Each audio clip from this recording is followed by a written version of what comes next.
Hello everyone, hope you're all doing really well, and welcome to my sale review of my aunt's Candy Smart integrated washing machine. There's the model number there. So yeah, I want to apologise, before we even start. I am absolutely loaded with a cold, so I am. So throughout this video while I talk, I may cough a bit. It can be a wee bit annoying, but it's what it is. I'm crossing my fingers that a guy is hopefully coming to buy this off me in a few hours time, and I haven't really done sale reviews with the past few machines I've sold on, but I wanted, to start doing them again, so I have, and I thought, may as well do it with this, especially as like it's such a controversial machine in a sense, I think. And basically, like, my aunt got this machine back in December 2024. She had it for nearly 4 years. And then whenever the tumble dryer went, it was passed on to me to, clean up and all, and then sell on to a nice new home. Whenever my aunt had this machine, I did not like candy at all. So even though I never really had experience back in the 2021-2022 idiot era, as I call it, I never gave machines like these a chance. I went based my opinion on one machine and said that they were all crap like it. But I've obviously matured and all now in recent years, and I give everything a chance. So I do, to see what they're like, no matter the name that's slapped on the drawers. And yeah, and I gave this one a chance too, even though I didn't, back whenever it was my aunt's. So this machine, 8 kilo, 1400 spin. It has a D energy rating, and of course it's an integrated machine, so it is. It also has brushed motor and stuff, so it does. I believe that this is the bottom of line ones that Candy have, so it is, but even with it being a bottom of line machine, it does still have quite a bit to it. Something I want to like mention straight away is about like the rapid cycle thing. Whenever you go up to the inverter models in the Candy range, instead of having 3 rapid cycles, you get 9. You get 9, so you do, and with the ones that they're the 9 cycles, you get, I can't really remember them all. You get delicates on it, you get hygiene on it. I'm trying to kind of go off my H-Wash 700. You get a sports wash too and stuff. But I've kind of noticed that with this machine, it has quite a lot of rapid cycles still on it, even though that it only has 3 of them marked as rapid cycles. Particularly here, the machine has the LED out in kind of like, like different sections for different cycles, so you can see that all the cotton cycles are all marked here, and then there's a wee gap between the synthetics one, and then there's another wee gap between the partial cycles, like your drain and spin and rinse, and then I was calling these the special cycles here. And then of course you have the blue gap, the blue bit here, which is for your rapid cycles, and then you just have shirts all by itself. But I've noticed, like, with these special cycles over here, they are still quite short. Like, delicates is 59 minutes, woolens is 49, hygiene is an hour and 34, which was around about the same time that it was on my Avery H-Wash 700. In fact, it was actually pretty much the same. On it, it was a paste of cottons, level 1 soil level, and on this one, it's also a paste of cottons with L1 soil level. And then jeans on this is a copy of Perfect Cotton 59. So it is, so with this machine, I got the privilege to use quite a lot of this stuff before putting it up. to sell one, and then it was up for about a week. It's been up for about a week or two anyway already, so it has. And it gave me the opportunity to get pretty much everything on this machine filmed, aside from the wool wash, which isn't interesting anyway. So it isn't like all machines except for Hotpoint, which do a really interesting wool wash. And there's a couple of higher end machines too, like a Samsung Quick Drive. But yeah. So like this machine, I always like said that they were bad because of the quality and stuff, and also because the 90-degree wash is terrible on it. I used to call them glitchy because of the buttons and stuff, and you know, like, as I've got like accustomed to the machine, I don't actually think it's as bad as what I made it out to be. It is like the shocks on them and stuff, you know, they're not what do you call it? They're not stiff at all. The drum is quite bouncy, but at the same time, it has like plenty of room for that drum to move about in, so it does. And it I don't think it ever banged on me, so it didn't. It never jumped or anything like that, so it didn't. But obviously, whenever my aunt had it, the washing machine has hit the glass, so it has on spin at points from particularly like there and there where it's actually went into the glass quite a bit. So it has, my nail does go into it quite a bit, so it does, you can really feel it. It's a lot more on that one there, this mark there, than like in here. You can't really feel it, but this you can actually feel like your finger going into it. And that's something that, you know, door glass hitting is something that quite a few washing machines do. So they do, it's just one of the things. I think that was done, like my aunt used to use mixed coloured 59 for a period of 2 years, I think. Learned about that before. She swapped to using cotton gel one all the time. And the shorter cycles on pretty much all machines, nearly all machines, don't really care about balancing, which was definitely the case with this one, and that's why it's hit the glass at some point.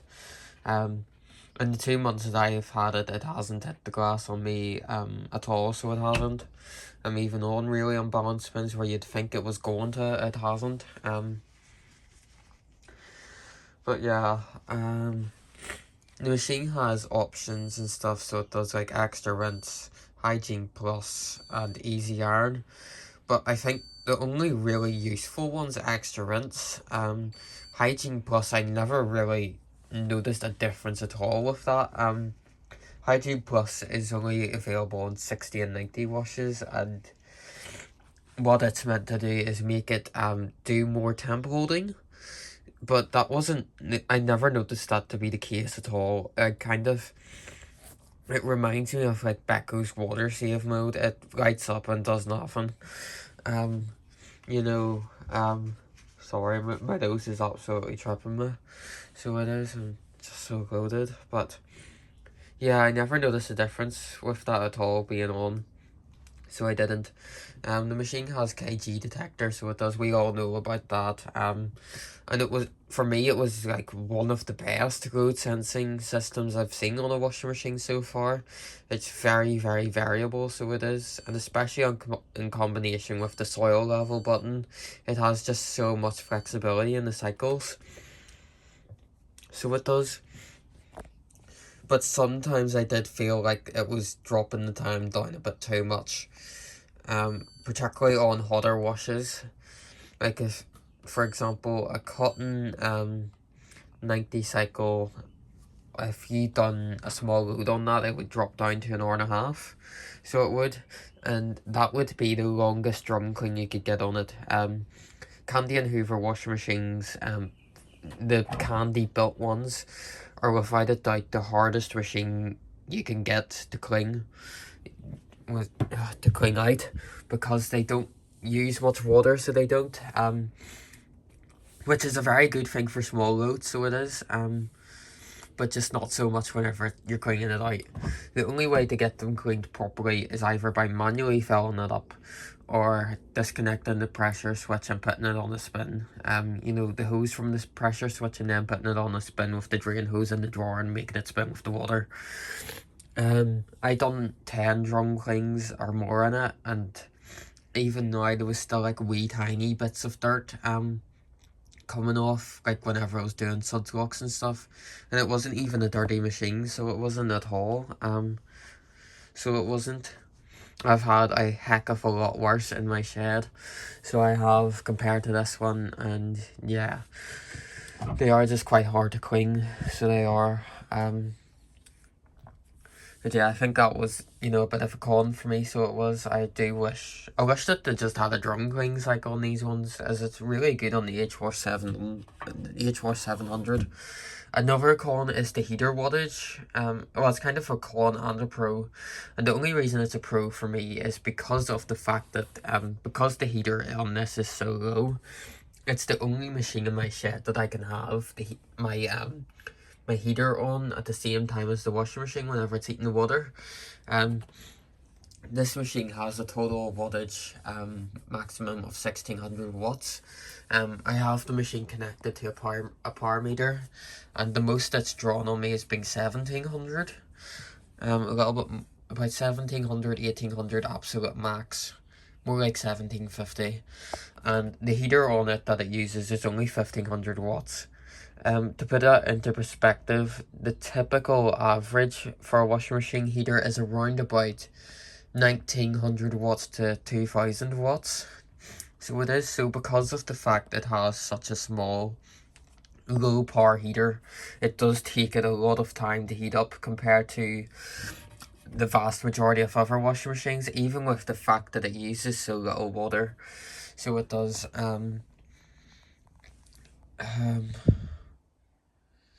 but yeah, so that was a bit of a con for me, so it was.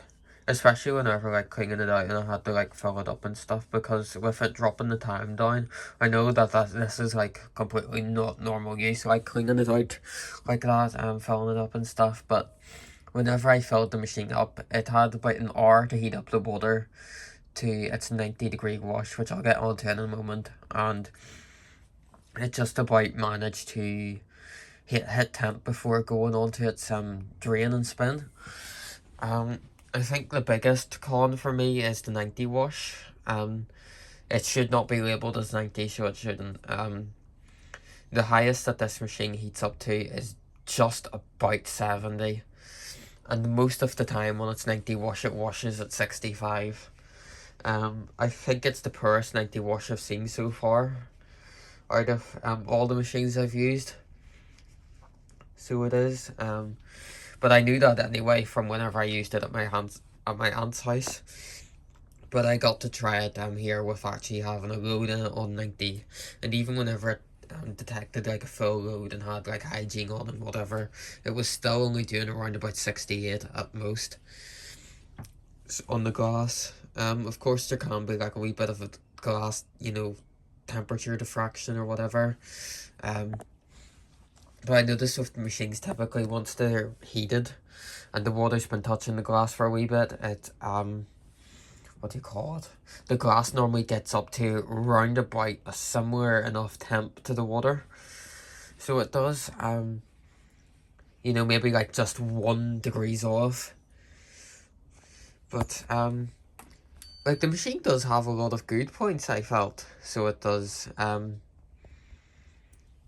Like, I was just so judgmental on this machine, so I was, and it has definitely proved me wrong in some senses. One of the biggest ones is about the drum paddles. The drum paddles on this on Candy and Hoovers are teeny weeny, so they are, without a doubt, like there's my hand, and you know, like there's the drum paddle. If I got a machine, I haven't really got a machine that's empty. Whereas like if I take my Becco, which is sitting in the corner here, you can see that the drum paddles on it are a lot higher. However, because of the fact the water levels are so low on this machine, it actually tumbles small loads, I think pretty much nearly the best out of all my machines, which I was really shocked about. really, really shocked about. But it's only like that if you use a load detection cycle, which is a lot of them. If you have it on like cotton 59 with a small load, then it will use too much water for it. But the low water levels and the drum paddles do actually go really well together, which I like. Could you imagine young Adam flipping like me 3 years ago hearing myself now say that? He would be absolutely raging. So he would, but yeah.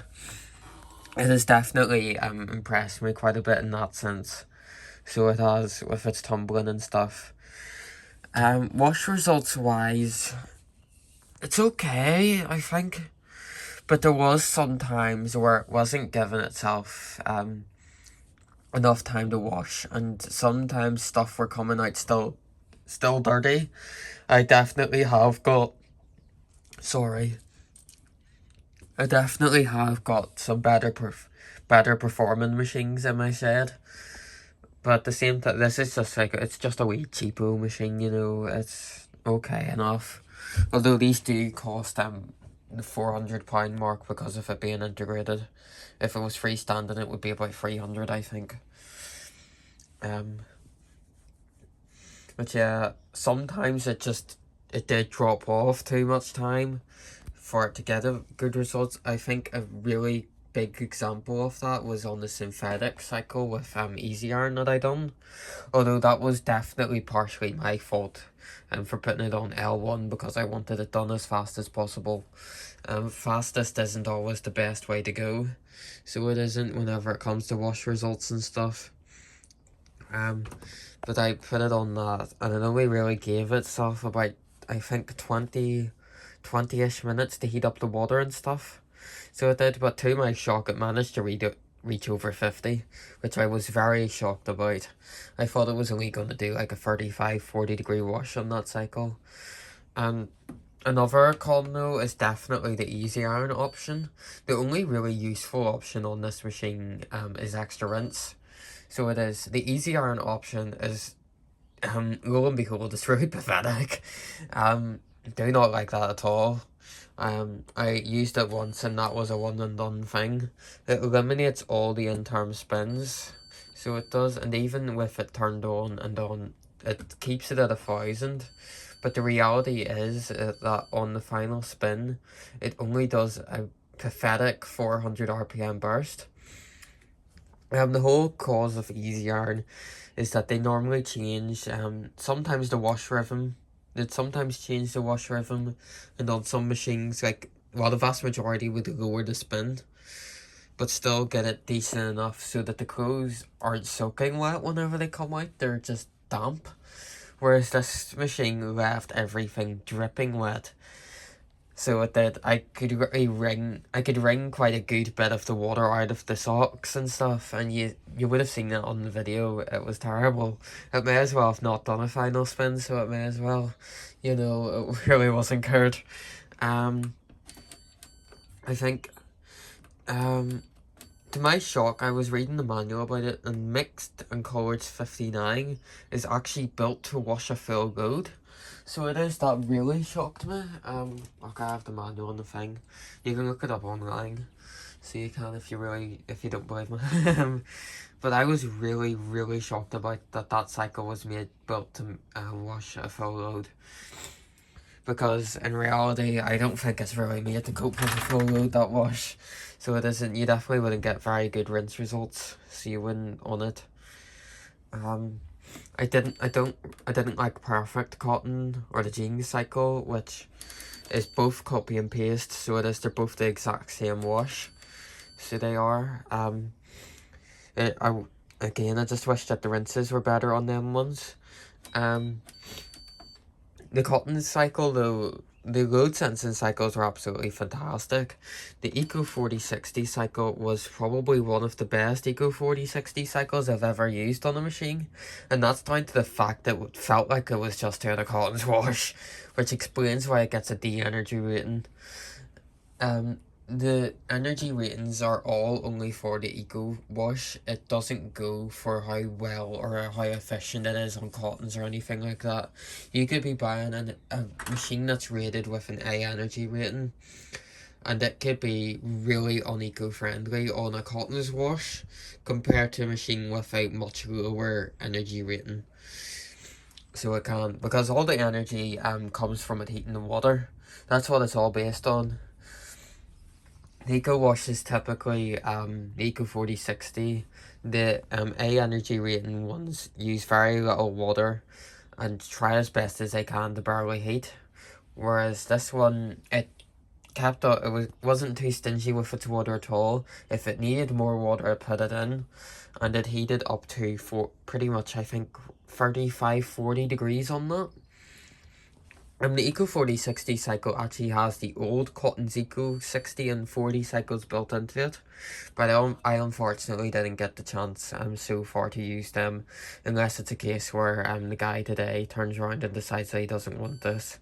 But I think for the most part, most likely I'm not going to get to use them, which was a wee bit sad, but I at least got to try Eco 4060 with a full load. Cottons and pre-wash, I do wish that cycle went up to 90, but it does allow up to 60, which is fine enough, as I suppose 90 is only like 10 degrees of a difference. At most, I'd say, to be honest, 8 degrees of a difference I'd say would be better.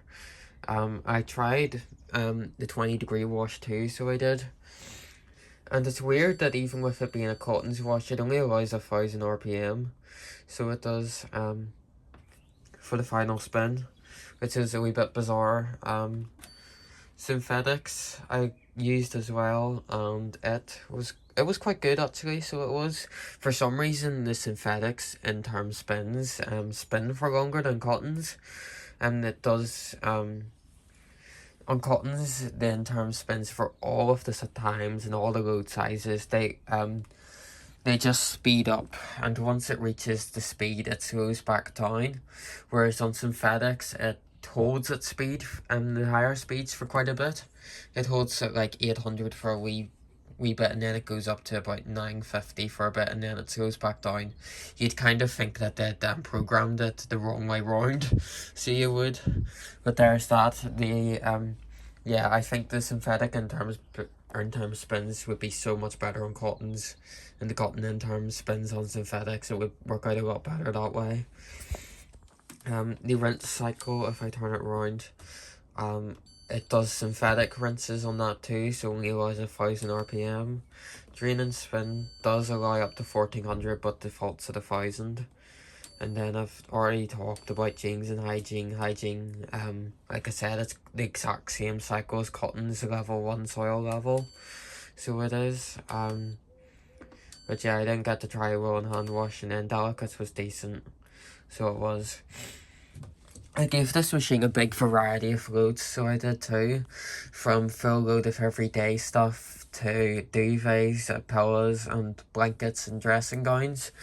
The duvets and pillows, it didn't do too great on. It didn't use anywhere near enough water to get them wet, so it didn't. And I don't know whether I took an allergic reaction to them or not.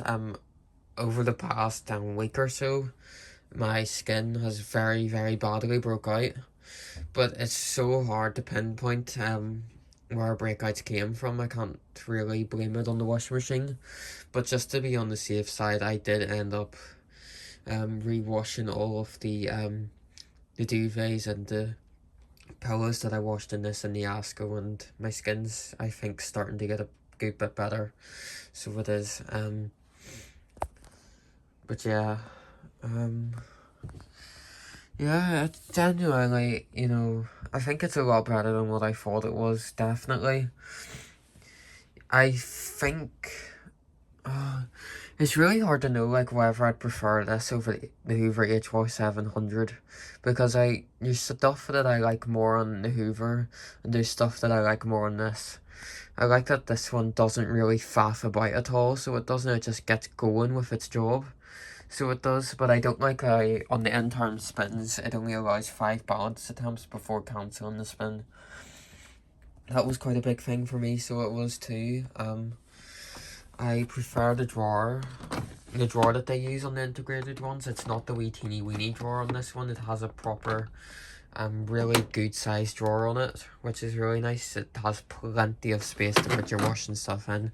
It would be nice if they used that drawer in the mall, to be honest. I think that one thing about it being integrated is because of the way the Candy do the hinges, because they have the dial on the door sticking out. Normally with integrated machines, the hinge would be flat against the machine, whereas these ones, it sticks out. So it means that you can't open the door fully, so you can't, and it's not that wide. It doesn't have much of a wide opening, but to be fair, I think it's probably about the same as my Asco. So it is most likely. Is the door opening on it isn't extremely wide compared to, like, say, Mamila, for example, which goes, you know, all the way back. There's my blankets and dressing gowns that I washed yesterday. I need to wash them again. I'll probably bring them inside. But yeah, yeah, I genuinely don't think it's bad. It definitely has its cheapness to it, you know, like the board and stuff, you know. Like, it just, like, sits there, and, you know, it's quite loose compared to, like, some of my other, like, well, all of my other machines, to be honest. They wouldn't, like, shake at all, you know. But yeah, so I think that's, like, you know, it definitely is a cheaper washing machine, but for it being a cheaper washing machine, I personally don't think it's that bad. So I don't, it has definitely surprised me quite a bit. It coped with full loads quite well, so it did, with, like, everyday stuff and all. And it doesn't take forever to do your washing either, which is a big bonus. And it's just so flexible on, like, the cotton cycle with that soil level button. It's amazing. And it also does, like, the full spins and all, even on, like, L1. And if you had, like, a small load, that would drop down to an hour. So it wouldn't still, like, do the full spins and all. So that's a really nice bonus. So I think that's pretty much the vast majority of my review done. Yeah, it definitely took me by surprise. It's a lot better than what I originally thought, as I thought it was over the years, for like 3 years, I always thought that this was a crap machine, and it's kind of, you know, came around and surprised me a bit, you know. Suppose just one of them things of, you know, definitely it's good to try something yourself first, if you can, before, you know, making a judgment on things. So it is definitely something I've learned over the years with my collection and stuff, compared to, like, back before, whenever I didn't have this amazing shed. But yeah, I don't really know about ratings, so I don't know whether to do them. Because the thing is that my ratings would probably all be like 6s, 7s. So yeah, somewhere around about that, I'd probably rate this machine. Yeah, thank you all so much for watching. Hope you enjoyed, and goodbye, Candy Integrated. I really hope that you serve well in your new home.